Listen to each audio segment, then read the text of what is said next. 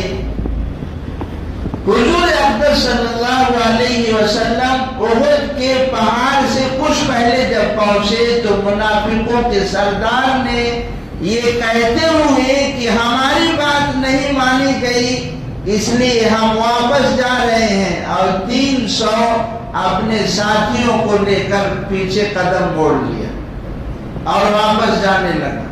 اب کتنے بچے؟ 700۔ صحابہ کرام نے بہت سمجھایا، ہر طرح سے سمجھایا، لیکن منافقوں کا سردار بات ماننے کے لیے تیار نہیں ہوا۔ حضور اقدس صلی اللہ علیہ وسلم اسلام کے جانباز سپاہیوں اور کمانڈروں کو، جن کی تعداد 700 تھی، جبل احد کے دامن میں آپ نے اتار دی۔ ادھر 3000 کا لشکر، حضور اقدس صلی اللہ علیہ وسلم نے 3 جھنڈے 3 صحابہ کو عطا فرمائے، اور جنگ کے شروع ہونے سے پہلے ہی رسول اکرم صلی اللہ علیہ وسلم نے پرجوش انداز میں صحابہ کو جوش دلاتے ہوئے ارشاد فرمایا من یأخذ هذا السیف بحقہ۔ آپ نے تلوار کو یوں لہرایا اور ارشاد فرمایا اس تلوار کا حق ادا کون کرے گا؟ اس تلوار کا حق ادا کون کرے گا؟ حضرت عمر، حضرت ابو بکر، دیگر صحابہ نے قدم آگے بڑھایا کہ یہ تلوار ہمیں مل جائے اور اس تلوار سے ہم مقابلہ کریں۔ لیکن ایک صحابی ہے حضرت ابو دجانہ رضی اللہ عنہ، مشہور ہمتی اور پہلوان قسم کے آدمی تھے۔ ان کی نشانی تھی کہ جب یہ سر پر لال پٹی باندھ لیتے تو پتہ چل جاتا کہ اب یہ لڑیں گے ضرور اور موت سے ڈرنے والے نہیں ہیں۔ حضرت ابو دجانہ آگے بڑھے اور ارشاد فرمایا یا رسول اللہ اس تلوار کا کیا حق ہے؟ رسول اکرم صلی اللہ علیہ وسلم نے ارشاد فرمایا کہ اس تلوار کا حق یہ ہے کہ جو بھی کافر ملے اسے قتل کرتے ہوئے آگے بڑھ جاؤ جب تک یہ مر نہ جائے۔ کہنے لگے یا رسول اللہ میں اس کا حق ادا کروں گا۔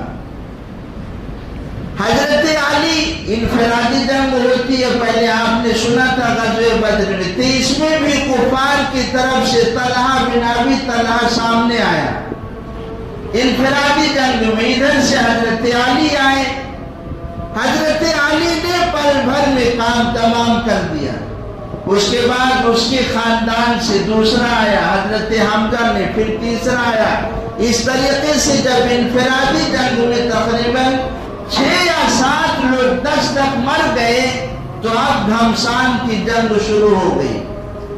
یہاں ایک بات یاد رکھنی چاہیے کہ جب جبل احد کے پاس جائیں گے آپ تو حضور صلی اللہ علیہ وسلم نے کیا آپ کی حکمت عملی تھی، کیسے سپہ سالار تھے آپ، کیا قیادت کرتے تھے، کہ آج سیرت سے ہی لوگوں نے سیکھا ہے جدید ٹیکنالوجی کو۔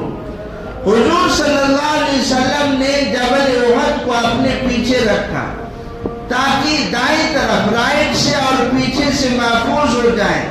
بائیں طرف جو جگہ خالی تھی وہاں پر آپ نے حضرت عبداللہ بن جبیر کی قیادت میں 50 تیر اندازوں کو متعین کر دیا اور ارشاد فرمایا روایت میں ہے کہ چاہے ہماری فتح ہو یا شکست ہو، چاہے ہماری بوٹیاں نوچ لی جائے، ہمیں قتل کر دیا جائے، تم اپنی آنکھوں سے دیکھو گے لیکن یہاں سے ہٹنا نہیں۔ تمہارا کام ہے کہ اس پہ ڈٹے رہنا، اگر کوئی پیچھے سے حملہ کا ارادہ کرے تو اس پر تیروں سے بارش کرنا۔ یہ 50 صحابہ کرام کو آپ نے متعین کر دیا۔ گھمسان کی جنگ چالو ہے، انفرادی جنگ میں تقریباً 21 کفار مارے گئے۔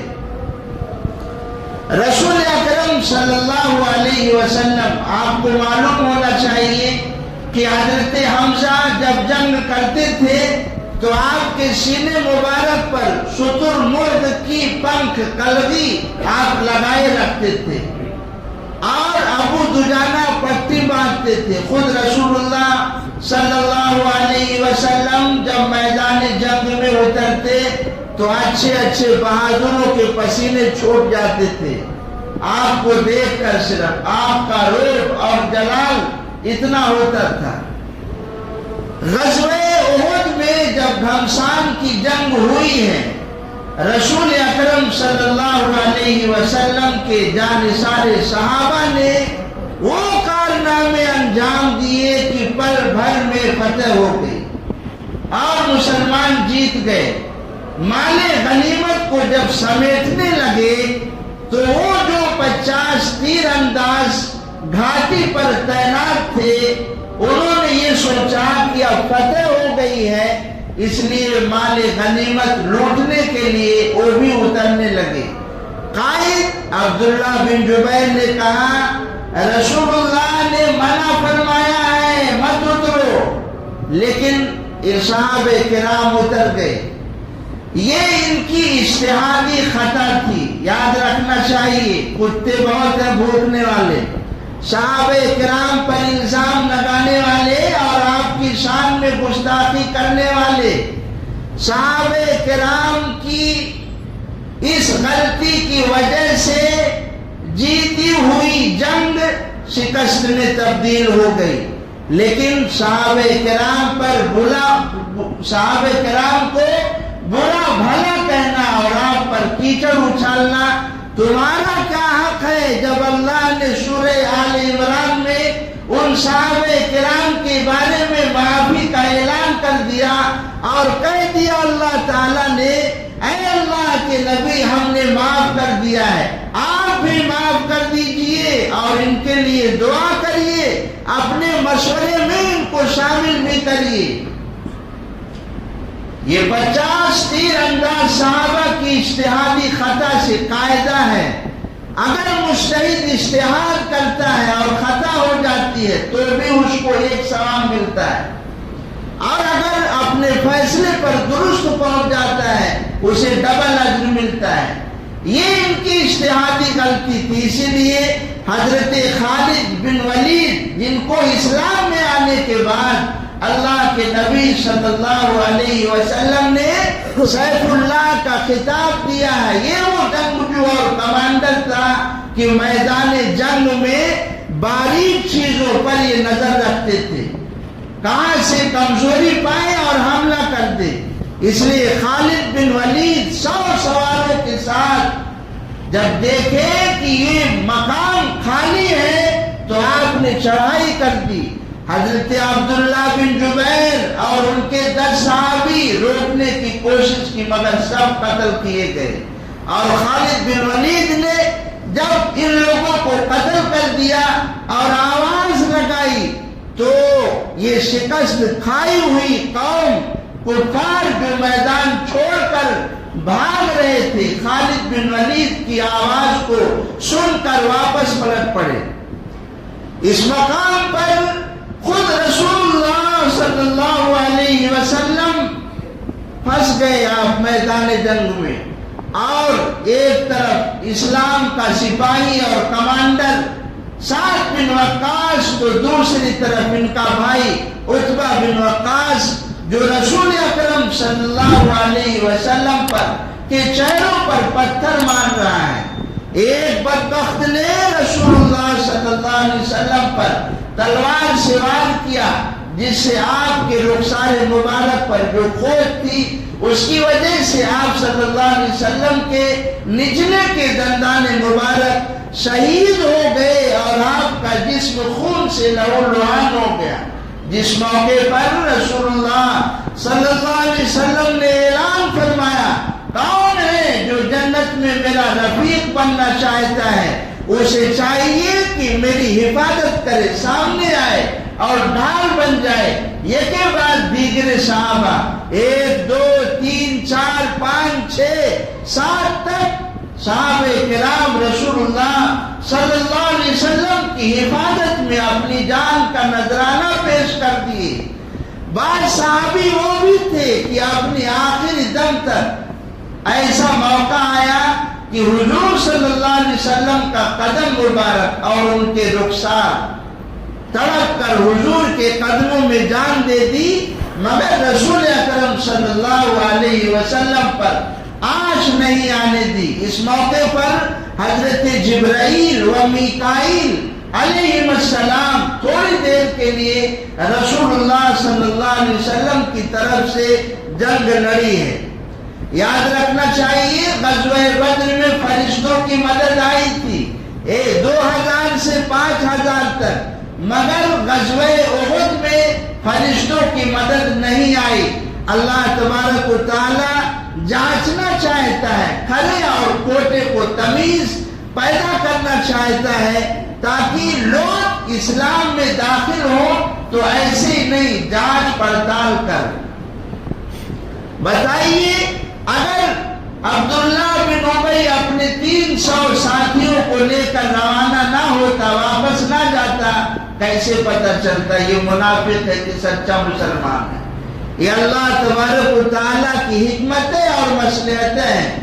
اسی غزوہ احد میں ایک صحابی ہے حضرت حنظلہ, نئی شادی ہوئی ہے, آواز لگتی ہے میدان جنگ کی, غزوہ احد کی, بیوی کے ہم آغوش ہیں, آواز سنتے ہی نکل پڑے, ناپاکی کی حالت ہے. غزوہ احد میں حنظلہ لڑتے ہوئے شہید ہو گئے.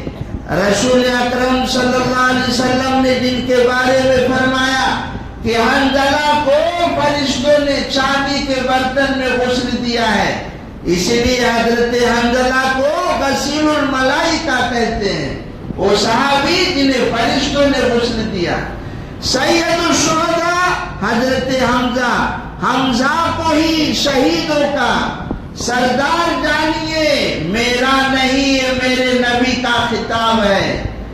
سید الشہداء قیامت کے دن شہیدوں کے سردار حضرت حمزہ وہ بہادری کے ساتھ لڑ رہے ہیں کہ وحشی جس کو اس کے آقا نے اور ہندا نے اور کفار کے دیگر لوگوں نے اتنا چڑھایا کہ اس نے ٹھان لی آج احد کے میدان میں یا تو رسول اللہ کا یا حضرت حمزہ کا خاتمہ ضرور کریں گے. اس لیے حضرت حمزہ کو قتل کرنے کے لیے اس نے ٹھان لی. احد کے میدان میں ایک جگہ چھپ کر بیٹھا ہے, لیکن وہ تو شیر خدا ہے, اللہ اور اس کا رسول کا شیر ہے وہ. وحمزۃ اسد اللہ واسد رسولی, خطبے میں آپ سنتے ہیں عرب تھے, یہ اللہ اور اس کے رسول کا شیر ہے. جدھر نکل جاتا ہے صفوں کی صفیں ختم ہو جاتی ہیں. وہ ایسی ڈر بھی رہا ہے, حملہ کرے تو کیسے کرے. اچانک میدان جنگ میں ایک کافر حمزہ کو پکارتا ہے, ادھر کیا لڑ رہے ہو, اگر ہمت ہے تو ادھر آؤ, ادھر آؤ. حضرت حمزہ نے کہا رک کوئی ابھی آ رہا ہوں. حضرت حمزہ ادھر آگے بڑھے اور کام تمام کر دیا.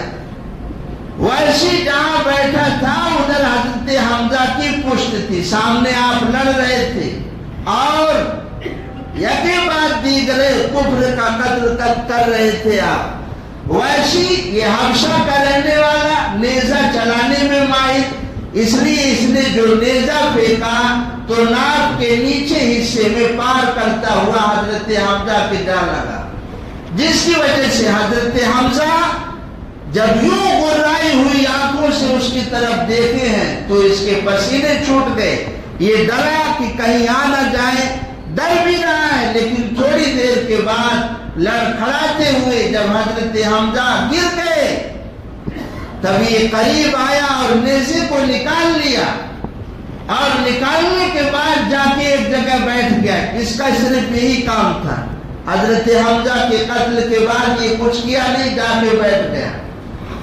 غزوہ احد میں 70 صحابہ کرام شہید ہوئے،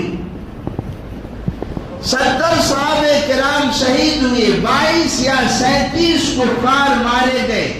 رسول اکرم صلی اللہ علیہ وسلم کو شدید زخم لگی، آپ کو چوٹ آئی، آپ کے چچا رضائی بھائی حضرت حمزہ صرف شہید ہی نہیں کیے گئے، تاریخ میں مسلمانوں نے کتنی جنگیں لڑی ہیں، مگر یہ سفاکیت اور درندگی جو اسرائیل کر رہا ہے، معصوم بچوں کے چیتھڑوں کو اڑا دینا اور انسانی لاشوں کے ساتھ بے حرمتی کرنا، یہ کوئی اسلام کا طریقہ نہیں ہے، یہ کفر کا طریقہ ہے، جس کو میدان احد میں ہندا نے اور دیگر عورتوں نے مسلمانوں کی لاشوں کے ناک کاٹ دیے، حضرت مصعب بن عمیر کے پیٹ پھاڑ دیے گئے، ہاتھ کاٹ دیے گئے، آنکھیں نکال دی گئی، اور ہندا نے کلیجے کو چبا کر نگلنا چاہا،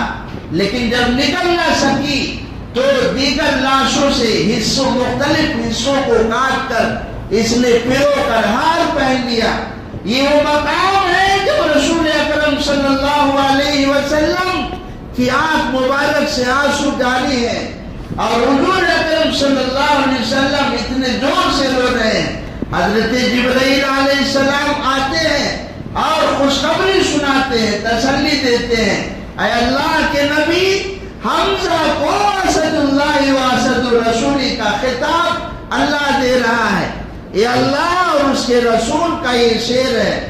رسول اکرم صلی اللہ علیہ وسلم نے بدلہ لینے کی ٹھانی کہ ہم بھی ایسا ہی کریں گے، لیکن اللہ تبارک و تعالیٰ نے قرآن پاک کی آیتیں نازل فرمائی جس میں اللہ نے ارشاد فرمایا بدلہ اتنا ہی لیجیے جتنا آپ کے ساتھ کیا جائے، جتنا آپ کے ساتھ ظلم کیا جائے اور آپ کے ساتھ سلوک کیا جائے اتنا ہی آپ بدلہ لے سکتے ہیں۔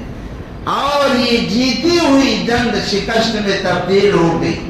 جب آخری جنگ کی آخری انتہا کو پہنچی، صحابہ کرام نے حضور اکرم صلی اللہ علیہ وسلم کو سنبھال کر پہاڑ کی ایک چوٹی پر چڑھانا چاہا تاکہ صحیح سالم وہاں پہنچا دے۔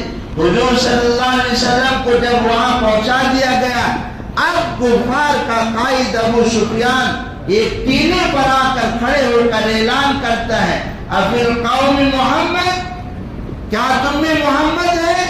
پھر آواز لگاتا ہے۔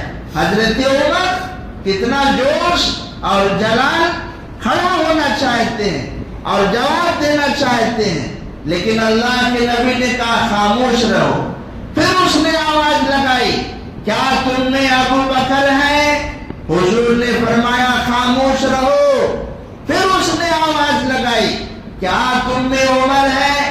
پھر حضور نے فرمایا خاموش رہو۔ اس نے 3 مرتبہ آواز لگائی، حضور نے فرمایا خاموش رہو۔ دنیا کفر کو یہ معلوم تھا کہ اگر اسلام کی بنیاد محمد الرسول اللہ ہے، آپ کے بعد سیدنا صدیق اکبر ہیں، آپ کے بعد عمر فاروق ہیں، دنیا کفر کو معلوم تھا کہ اگر یہ 3 قائد ختم ہو جاتے ہیں تو پھر اسلام کو مٹانا آسان ہو جائے گا۔ اس لیے قائد ابو سفیان ان 3 لوگوں کے نام لے کر یہ کہتا ہے، کیا کہتا ہے؟ جے لگاتا ہے، اولو حبل، اولو حبل، حبل کی جے ہو، یاد رکھنا چاہیے۔ حضرت آدم کے صاحبزادے حابیل ہیں، انہی کا نام یہ تبدیل ہو کر بتوں میں رکھ دیا گیا حبل۔ جب غور سے سنیے، جب ابو سفیان نے 3 مرتبہ آواز نام بنام پکارا اور کوئی جواب نہیں آیا، پھر اس نے نعرہ لگایا، کیا؟ اولو حبل، اولو حبل۔ حبل حضور نے فرمایا اے صحابہ کرام، جس توحید کے لیے احد کے دامن میں میں تمہیں لایا ہوں، ابو سفیان نے نام بنام پکارا تھا مگر ہم نے جواب نہیں دیا، خاموش رہے، لیکن اب توحید پر ضرب لگ رہی ہے۔ اب یہ کفر کا سرغنہ قائد اسلام کفر اور توحید کے مقابل میں آ رہا ہے، اس لیے عمر کھڑے ہوئیے، اور اگر یہ پکارتا ہے اولو حبل تو آپ بھی نعرہ لگائیے اللہ اعلی واجل۔ حضرت عمر کھڑے ہوئے اور آپ نے نعرہ لگایا اللہ اعلی واجل، اللہ ہی بڑا ہے، اللہ ہی عرفہ ہے، اللہ ہی بزرگ ہے، اللہ ہی برتر ہے۔ یہ قائد ابو سفیان، یہ دنیائے کفر کبھی ایک چیز کی پوجا پر جم نہیں سکتے۔ یہ خاص نشانی مسلمانوں کی ہے جو صرف اللہ کی وحدانیت کا اقرار کرتے ہیں اور شرک سے بیزاری کا اعلان کرتے ہیں۔ مسلمان توحید پر استقامت کے ساتھ جمع رہتا ہے۔ کیا بات ہوئی اے ابو سفیان، ابھی تو حبل کی نعرہ لگا رہا ہے، تھوڑی ہی دیر میں اپنی بات کو بدل کر نعرہ لگاتا ہے لنن عزا ولا عزا لکم، ہمارے پاس عزا ہے، اے مسلمانوں تمہارے پاس عزا نہیں ہے۔ خود حضرت عمر سے حضور نے فرمایا کھڑے ہوئیے اور اس کو جواب دیجیے، لنا مولا ولا مولا لکم، اللہ مولانا ولا مولا لکم، اللہ ہمارا مولا ہے، تمہارا کون مولا ہے؟ اس نے کہا یوم بیوم بدر والحرب سجال، اے مسلمانوں، اے اسلامی قائدین سن لو، آج بدر کا بدلہ ہم نے لے لیا اور معاملہ برابر سرابر ہو گیا۔ حضور نے فرمایا عمر جواب دو، لا سواء قتلانا فی الجنہ و قتلاکم فی النار، ایسے کیسے برابر ہو جائیں گے؟ ہمارے شہید جنت میں ہیں، تمہارے جہنم میں ہیں۔ یاد رکھنا چاہیے غزوہ بدر میں حضور کی اطاعت نہ کرنے سے اور آپ کی بات نہ ماننے سے یہ جیتی ہوئی فتح شکست میں تبدیل ہو گئی۔ جو یہ پیغام دے رہا ہے چیخ چیخ کر، اے امت مسلمہ، رسول کی سنت کو چھوڑ کر، آپ کی اطاعت کو چھوڑ کر تم دنیا میں کیسے کامیاب ہو سکتے ہو؟ اس کے بارے میں حضور نے فرمایا فمن رغب عن سنتی فلیس منی، کہ جو میری سنت سے اعراض کرے وہ کامیاب کیسے ہوگا؟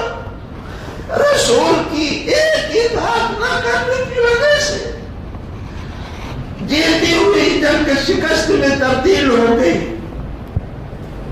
آج ہم رسول کی کتنی اطاعت کرتے ہیں، آج مسجدوں میں رسول کی اطاعت نہیں ہو رہی، کون کرتا ہے سنت پر عمل؟ آج مسلمانوں کی مسجدوں میں سنت کے خلاف ورزی ہو رہی ہے۔ آپ دیکھتے نہیں، اذان ہوتی ہے، کون جواب دیتا ہے؟ سیدھا سنتوں کے لیے کھڑے ہو جاتے ہیں۔ کبھی دماغ میں یہ نہیں آیا کہ دعا پڑھ لی جائے؟ امام خطبہ دینے کے لیے ممبر پر جاتا ہے، آپ بیٹھے ہوئے مسجد میں بات کر رہے ہوتے ہیں۔ امام ترمذی نے اپنی کتاب ترمذی شریف میں یہ بات آتا ہے، باب ما جاء فی الکلام بعد نزول الامام من المنبر، جس میں یہ ثابت کیا ہے کہ جب امام خطبہ دینے کے لیے ممبر پر چڑھ جائے اور امام اتر جائے اس کے بعد بات کر سکتے ہیں یا نہیں، جس کے بارے میں شرائع حدیث نے لکھا ہے جب امام خطبہ دینے کے لیے ممبر پر چلا جائے اور اتر بھی جائے، نماز جب تک کھڑی نہ ہو جائے، یہ جو بیچ میں ٹائم لگتا ہے نماز کے کھڑی ہونے کا، اس درمیان بھی آپ کو خاموش رہنا ہے۔ لیکن ہائے افسوس اتنی بے حسی امت مسلمہ کی کہ ابھی خطبہ ختم نہیں ہوتا اور لوگ کھڑے ہو جاتے ہیں، امام مؤذن اقامت کرتا ہے اور لوگ کھڑے ہو کر گفتگو کرتے ہیں، اور وہ شور اور وہ ہنگامہ ہوتا ہے کہ اللہ کی پناہ۔ یہ خلاف ورزیاں اس مسجد میں، اس مقدس مقام میں جو اسلام شاعر اسلام ہے، دین کے مینار ہے، اسی طرح نہ جانے کتنی خلاف ورزیاں ہم کرتے ہیں اور تمنا رکھتے ہیں دنیا و آخرت میں کامیابی کی، دنیا و آخرت میں سرخروئی کی اور عزت کی۔ اللہ کے لیے رسول کی اطاعت کرو، رسول کے دامن سے چمٹ جاؤ، اللہ کے نبی کی ایک ایک ادا کرو۔